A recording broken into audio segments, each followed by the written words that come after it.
The message arrived on a quiet Tuesday morning at the Global Space Command Center.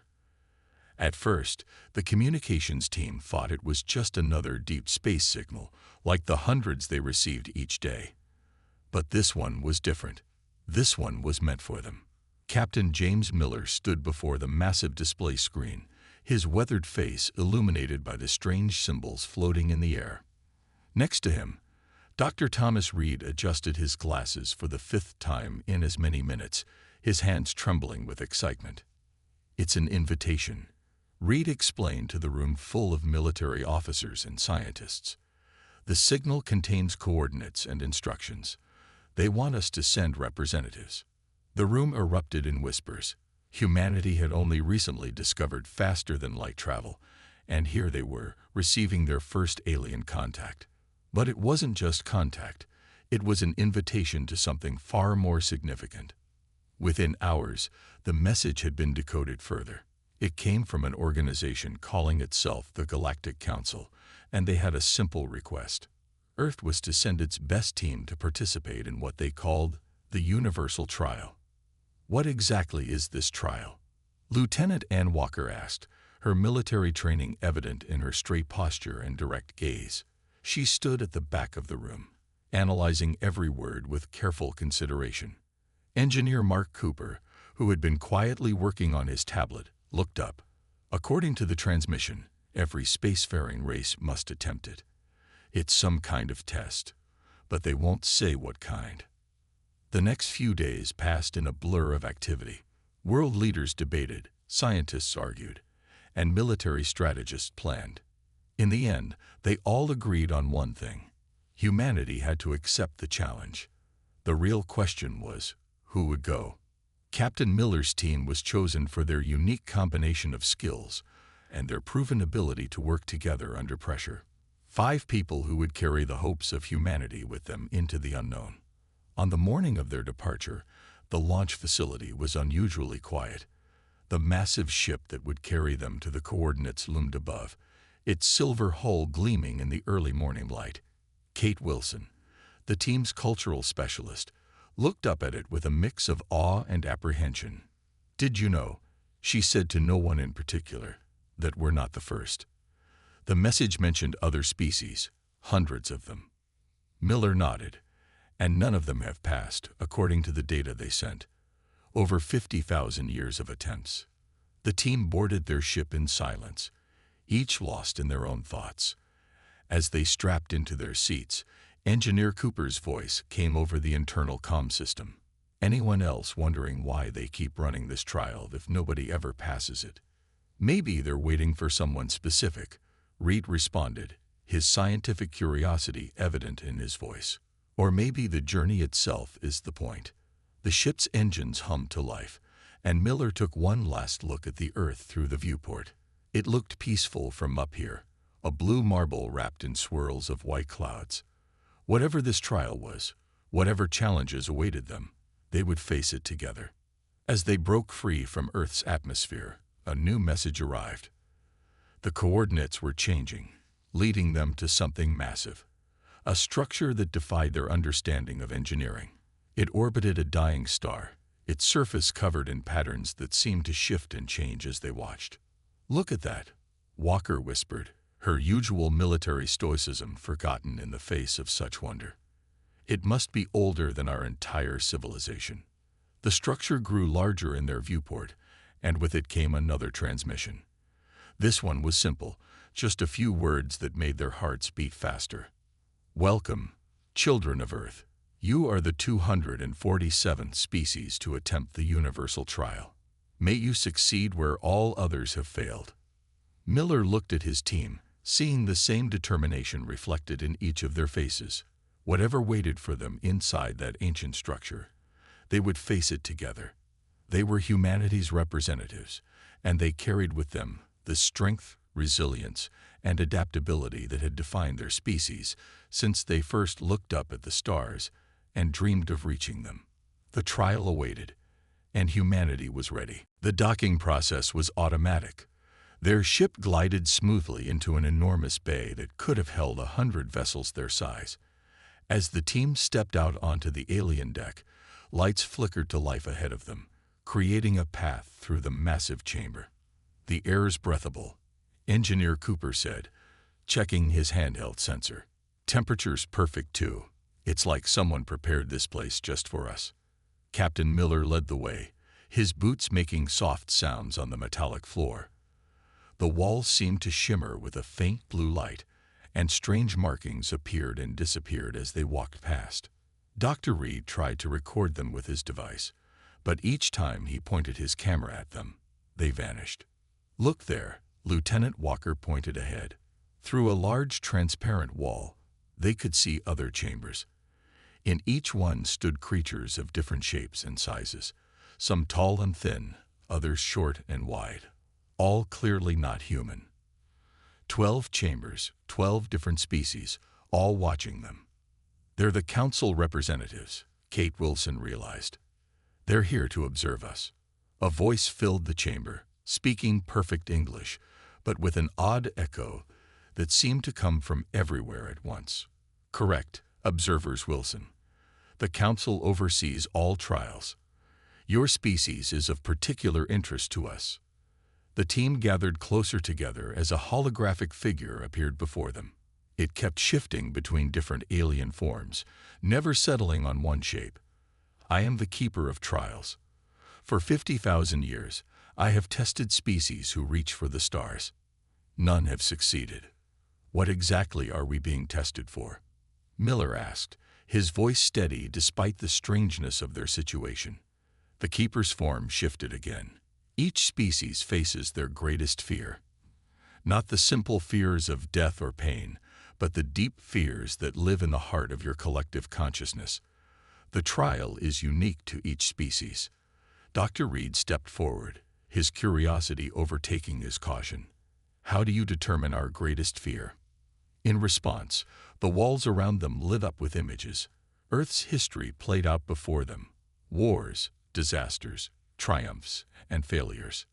"We have been watching, learning, understanding. Your art, your stories, your dreams, and your nightmares. They tell us everything." The team watched as more recent images appeared. Empty cities during the global pandemic, people connected only through screens, families separated by distance and circumstance. The keeper's voice grew softer. "Interesting. Most species fear death, or loss of power, or physical pain. But humans..." Lieutenant Walker's hand moved instinctively to her weapon. "But humans what?" "Humans fear something far more profound. You fear being alone, being the last, being forgotten." The keeper's form stabilized into a mirror image of their group. "That is what you will face in the trial." Engineer Cooper laughed nervously. "That's it. Being alone. Doesn't sound so bad." The observers in the other chambers moved closer to their viewing windows. Some made gestures that might have been warnings, others what could have been prayers. "You misunderstand," the keeper said. "This is not a simple test of isolation. You will face the death of memory itself, the end of all you know. The question is not if you will break, but what you will become when you do." Captain Miller stepped forward, standing tall. "How long do we have to prepare?" "Prepare." The keeper's form began to fade. "The trial has already begun." The chamber filled with a soft, golden light. The team felt a strange pulling sensation, like being drawn into a dream. The last thing they saw was the faces of the alien observers, pressed against their windows, watching with what could only be described as pity. As consciousness faded, they heard the keeper's final words. "Remember, brave humans, 246 species have faced their greatest fears in this chamber. All have failed. But perhaps you will be different." The light grew brighter, the pulling sensation stronger, and then darkness fell. The darkness lifted slowly, like a heavy blanket being pulled away. The team found themselves in a circular room with walls that seemed to be made of flowing light. Each person stood on a separate platform, small circles of solid ground in a sea of shifting colors. "Is everyone all right?" Captain Miller called out, his voice echoing strangely in the space. 4 voices answered back, each team member sounding slightly dazed but unharmed. Before they could move from their platforms, the keeper appeared in the center of the room, its form now resembling a pillar of swirling data. "Now begins the analysis," it announced. "Your minds will be scanned, your memories examined, your fears quantified." Dr. Reed raised his hand to his head, feeling the slight tingling sensation. "It doesn't hurt," he reported to the others. "It feels like someone's gently turning the pages of a book." The walls around them began to display images from their memories. They saw Earth's cities, its oceans, its mountains. They saw crowds of people going about their daily lives, families gathering for meals, children playing in parks, workers building new structures reaching toward the sky. The alien observers in their chambers leaned forward, their various appendages pressed against the glass as they watched the process unfold. Some made notes on devices, while others seemed to be having heated discussions among themselves. "Fascinating," the keeper's voice echoed.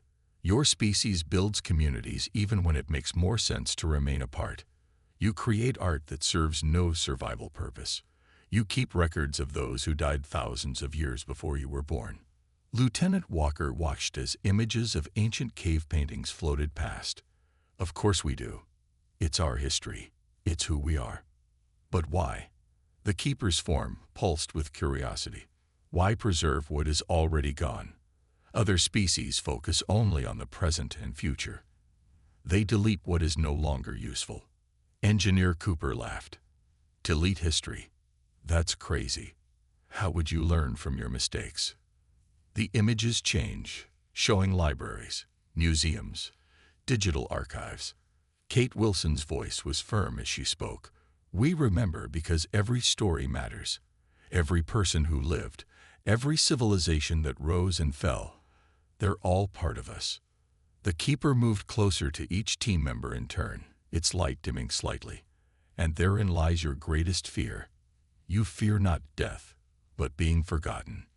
You fear not the end of your individual lives, but the end of your collective memory." The room darkened, and new images appeared. Empty cities, crumbling buildings, libraries with no readers, museums with no visitors. The last human on Earth, trying desperately to preserve what remained of their civilization. "Stop it," Miller commanded, his voice sharp. "We get the point." But the keeper wasn't trying to frighten them. Its voice held something that might have been respect. "You don't understand. This fear, it is unique. Every other species we have tested feared for themselves, for their own survival. But you fear for your stories." The alien observers were making rapid gestures now, their own recording devices working overtime. One of them, a tall creature that seemed to be made of crystalline shapes, made a sound that might have been speech. "Yes," the keeper responded to the unheard question. "They are ready for the true test." It turned back to the human team. "Your trial will begin soon. You will face what you fear most. Not death, not pain, but the slow fading of memory. The question is, what will you do when you are the only ones left to remember?" The platforms beneath their feet began to glow brighter. Captain Miller straightened his back, looking at each of his team members in turn. They all nodded, ready to face whatever came next. "Remember," the keeper's voice began to fade. "You are the 247th species to face this trial. You are about to discover why all the others failed." The light grew blinding, and the last thing they heard was the sound of their own heartbeats, beating in unison like a countdown to what was to come. When Captain Miller opened his eyes, he stood alone in the middle of New York City. The streets were empty. No cars moved, no phones rang, no distant sirens wailed. The morning sun cast long shadows between the buildings, but no one was there to notice them. He checked his watch. It still worked. The date showed January 1st, but the year was wrong. According to the display, he was 1 week into the future. "Hello," he called out. His voice echoed off the silent buildings. No response came. Miles away, in what had been busy Tokyo, Dr. Reed walked through empty streets. In London, Lieutenant Walker found herself in a city frozen in time. Engineer Cooper stood in an abandoned Sydney, while Kate Wilson faced the silence of Moscow. Each of them alone, separated not just by distance, but by the perfect isolation of individual simulations. This isn't real, Miller told himself, his voice steady despite the emptiness around him. This is the trial. He walked into a nearby store. Everything was exactly where it should be, but covered in a thin layer of dust. On a television screen, the last news broadcast still played on a loop. Breaking news. Scientists unable to explain mass disappearance.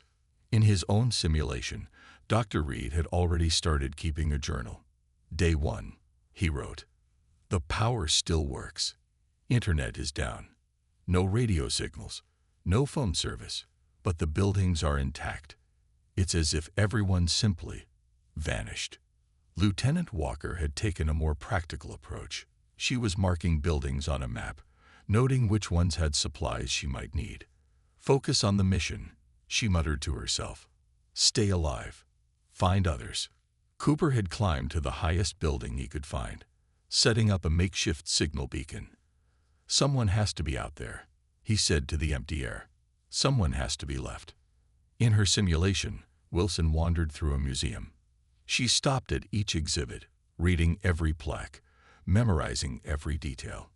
If I'm the only one left, she whispered, then I have to remember for everyone.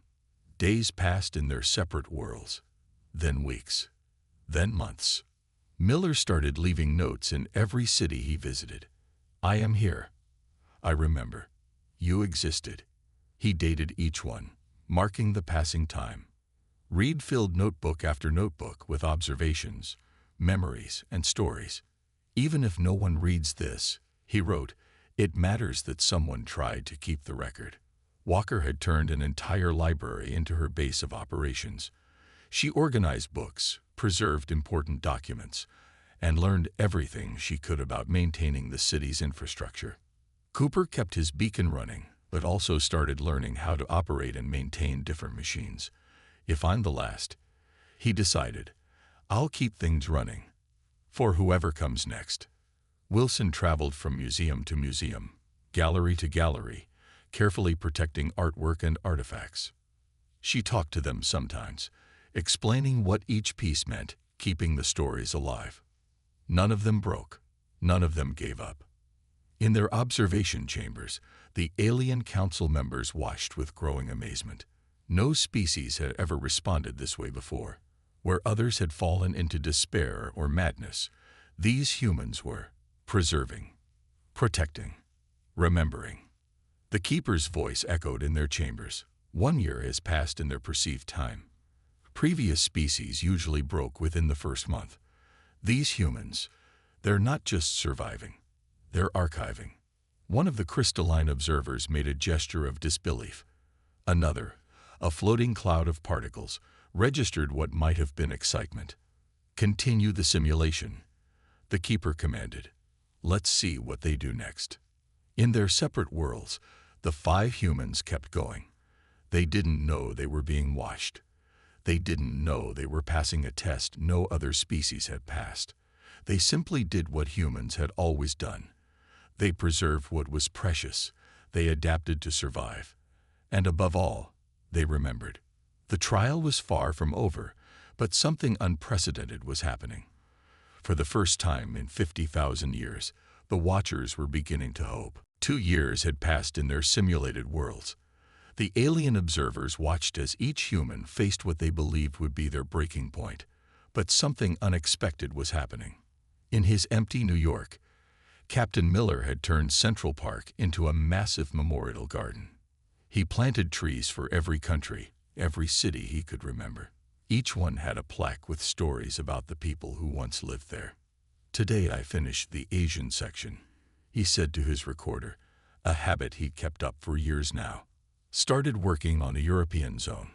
Someone needs to remember them all. In Tokyo, Dr. Reed had filled an entire skyscraper with his writings. Floor after floor of carefully documented human history, scientific knowledge, and personal memories. He worked every day, afraid he might forget something important. The human brain isn't meant to hold everything, he wrote in his latest journal. But paper remembers what people forget. As long as these words exist, humanity's story lives on. Lieutenant Walker had gone beyond just surviving in London. She learned to operate the city's power plants, keeping the lights on in key buildings, museums, libraries, and research centers. She created backup systems for backup systems. Power means preservation, she said to herself as she checked the generators. Without power, digital records die. Without records, we're just ghosts. In Sydney, engineer Cooper had built something remarkable. He'd connected different city systems into one massive network, making sure important data would keep flowing even if some parts failed. His beacon still blinked at the top of the highest tower, but now it did more than just signal. It preserved. Maybe no one's coming, he admitted to his diary. But what we built, what we knew, what we dreamed, it deserves to keep existing. Kate Wilson had turned Moscow's State Library into a living museum of human culture. She recorded songs she remembered, wrote down stories, and preserved artwork. She performed plays for an audience of empty chairs, making sure the words weren't forgotten. Art is how we tell the universe we were here, she said to her camera. Even if no one sees it, we still need to create. We still need to speak. In their observation chambers, the alien council members were stunned. The keeper's voice held surprise as it reported, "They've passed the 2-year mark. No species has ever lasted this long." One of the observers, shaped like a twisting ribbon of light, made a sign of confusion. The keeper translated for the others. It asks why they haven't given up, why they keep preserving things when there's no one left to see them. Another observer, the crystalline being, moved closer to its window. Its thoughts echoed in the chamber. They're not just surviving. They're building something new. The keeper analyzed the data flowing from the simulations. Their vital signs should show severe psychological strain. Instead, they show purpose, determination. In their separate worlds, each human had found a way to fight the loneliness. They didn't just preserve, they created. Miller's garden grew larger, Reed's histories more detailed, Walker's systems more reliable, Cooper's network more complex, and Wilson's cultural archives richer. The crystalline observer made another gesture. Perhaps, the keeper translated, we misunderstood the nature of their fear. They don't fear being alone as much as they fear their story being lost. Continue observation, the keeper commanded. We need to understand why they're different, why they're succeeding where others failed. In the simulations, the humans kept working. They didn't know they were being watched. They didn't know they were proving something extraordinary about their species. They simply refused to let humanity's legacy fade away. The trial had become something unexpected. It was no longer a test of endurance, but a demonstration of humanity's most profound strength. The need to remember, to preserve, to keep their story alive. And in their observation chambers, the alien council began to wonder if they had finally found what they had spent 50,000 years searching for. 3 years into the simulation, something changed. The empty cities flickered, like a television with bad reception. For a brief moment, each team member saw the truth. They were still in the testing chamber, their minds connected to an elaborate virtual world. Captain Miller noticed it first.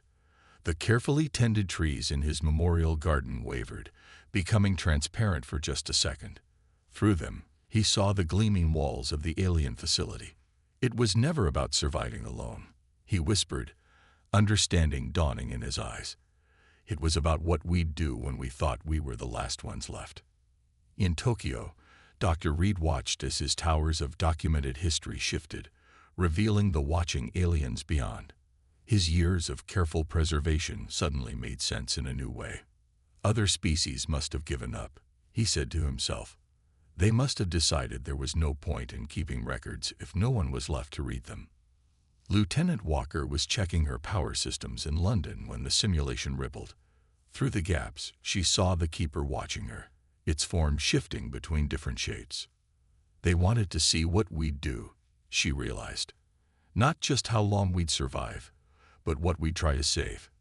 In Sydney, Engineer Cooper's network of preservation systems momentarily showed its true nature, not just machines, but a test of human determination. His beacon, still blinking after 3 years, took on new meaning. We kept going, he said, pride in his voice. Not because we thought anyone would see it, but because it mattered to us that it survived. Kate Wilson was in the middle of recording another play when Moscow's streets dissolved briefly around her. She saw the alien observers taking notes, watching her performances to empty rooms with what looked like wonder. They thought we'd stop caring, she said. They thought we'd give up on art and culture when there was no audience left. The keeper's voice echoed through all 5 simulations at once.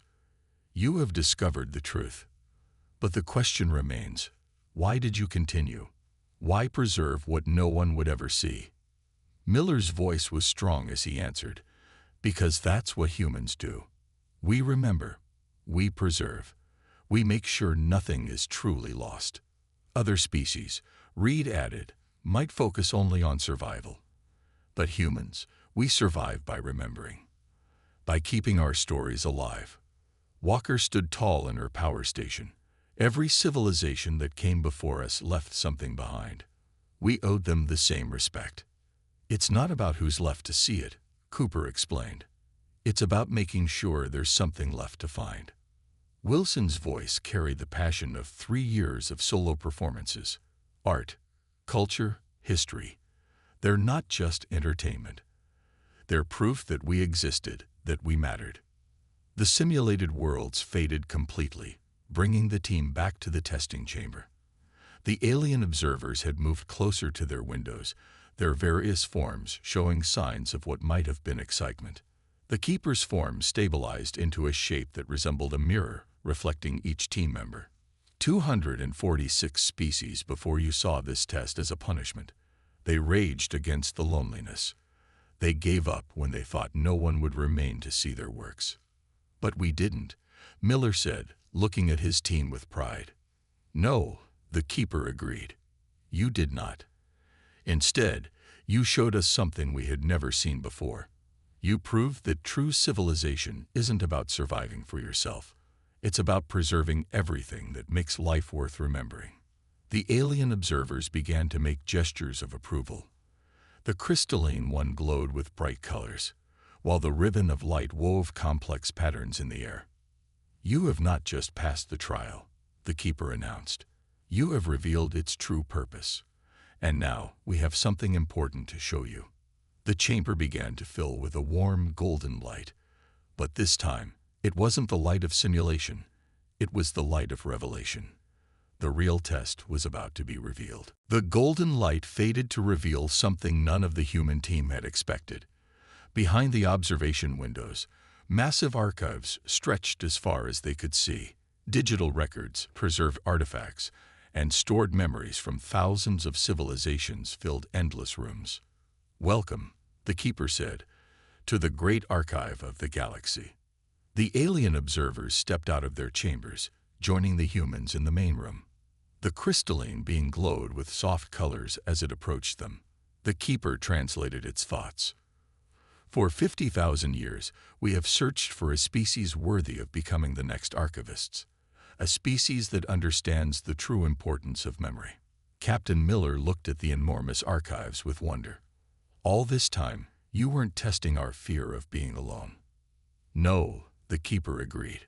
We were testing your commitment to preservation, your drive to protect knowledge and culture, even when you believed no one would ever see it again. Dr. Reed stepped closer to one of the archive walls, his eyes wide. These are records from every civilization that ever reached the stars. Most of them, the ribbon-like alien communicated through the keeper. But we are growing old. The original archivists created this place, but they have long since passed into memory themselves. We needed to find their successors. Lieutenant Walker understood first.